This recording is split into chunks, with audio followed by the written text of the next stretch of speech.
One of my goals in 2023 as a filmmaker has been to shoot more of my content in log color profiles, so I have more control over the overall kind of feel and color and vibe of my footage when I'm editing.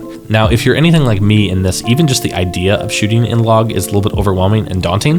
Learning what log footage even is to begin with, let alone how do you actually expose correctly for that in camera so that you have the ability to like color correct and do all that extra work in post. But then what does that post-production workflow look like? How does that actually even play out? Honestly, just the entire idea of shooting in log, for me personally, has been pretty overwhelming and daunting. So when the folks over at Gamut reached out to me and asked if I'd be interested in checking out one of their conversion LUTs for log footage, basically a LUT that converts the flat, dull, boring log footage back into more editable, post-processable footage, I jumped at the opportunity to kind of check out those LUTs, see how those actually worked in my workflow, and see honestly if it just made the entire process of shooting and then editing log footage a bit easier. This is not a sponsored post. Gamut is not paying me for this. In fact, they didn't even know I was going to make a video about this. I just decided to do it. They did provide those LUTs to me. They gave those to me for free. And they also gave me an affiliate link, which is linked down below. So if you decide you want these conversion LUTs, you can click on that. And I do get a little bit of monetary kickback from that. But this is not a sponsored post. They're not paying me to say anything. These are just my genuine thoughts on how these conversion LUTs actually work in my workflow. One more thing for any of you out there who are going, what the heck even is log footage? Like, what is this? What are you talking about when you say log footage? If that's you, and I definitely was there earlier, here's a quick 60-second explanation of what log footage even is and why you should be shooting in log. When you capture footage on a camera sensor, that camera has a specific range between the shadows and the highlights that it can capture while still retaining detail in both. And that specific range is called the dynamic range of that camera sensor. Now here's the problem. The actual range of existing light in the natural world is typically greater than the actual dynamic range existing on your camera sensor.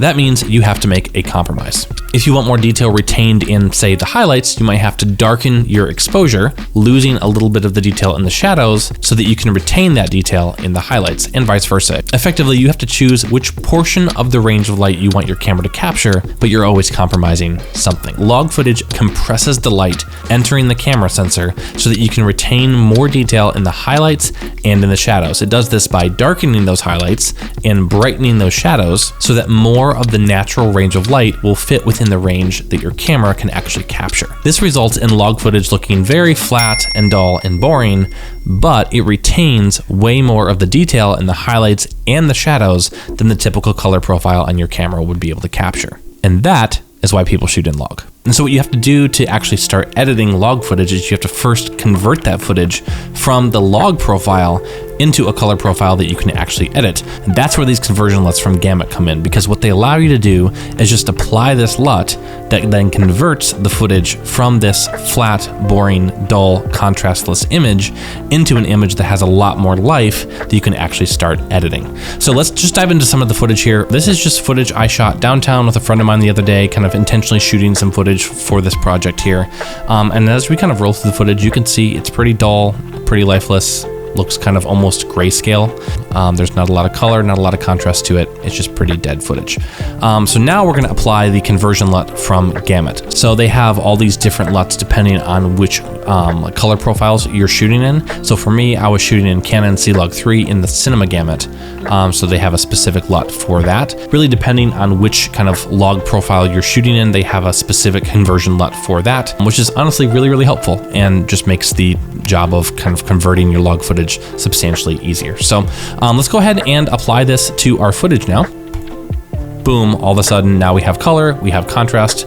I'm just gonna kind of let this clip play here, but there's a lot more life in this image already than the original log footage. Now obviously there's some clips that are a little bit more washy, but you can really tell on clips that have a bit more contrast in them, like this clip here of this ice cream shop. If I turn the conversion LUT off, the footage kind of feels almost grayscale. If I turn it on, boom, now we have color, we have contrast. So this is definitely not like a one-click fix-all kind of situation here, but there's a huge, huge difference already in the footage by just applying this conversion LUT. Now the footage doesn't look like log footage, it looks like footage that you were supposed to have out of your camera.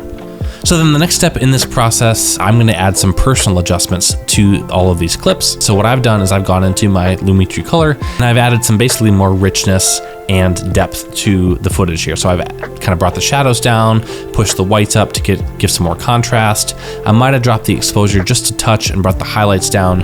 But basically you're going to go from the conversion LUT only to footage that looks like this. So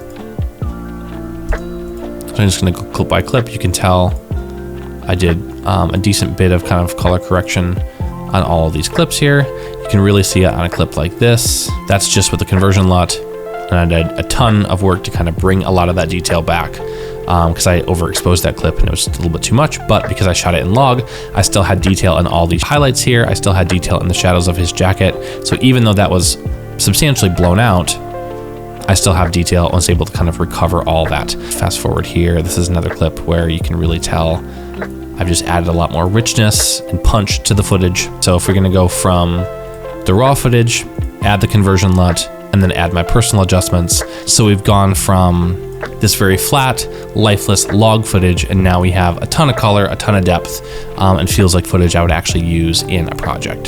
So then the last kind of piece of this puzzle is to actually add a little bit more of a creative LUT to just have a little bit more finesse at the top of the final footage. And so going back to this iced coffee here on the table, if we now turn the creative LUT on, so now we have footage that looks nice and rich. Everything feels like it fits together. There's a few pieces where I definitely overexposed the footage and wish I wouldn't have done that. But again, I'm still learning log, still trying to figure all this out. And I'm really impressed with the way that this conversion LUT has gotten the footage to a really good starting point. And then with some of my personal touches and then like a creative LUT on top of all that, I've been able to go from a really dead, drab, really boring image to an image that has a lot of character, a lot of depth. And I think with a bit more practice, I'll get even farther. So my thoughts on these conversion LUTs from Gamut. Honestly, I'm very impressed. I think they're great. I've used the conversion LUTs that Canon offers, and they just felt too harsh, especially in the skin tones. And the Gamut LUTs have been fantastic. So I've been really impressed with these. Definitely will be using them for my stuff. And if you're interested in trying those out, I've dropped an affiliate link down below. That does kind of help me and the channel out a little bit. So if you're interested in these LUTs, go ahead and click that link. I'll get a little kickback from that. That'll help me a ton. Thanks so much for watching this video. And if you have questions on the best video settings for the R3, go ahead and click this video right here. That'll give you all of the settings that I use on my Canon R3. Hope that helps. See you in the next video.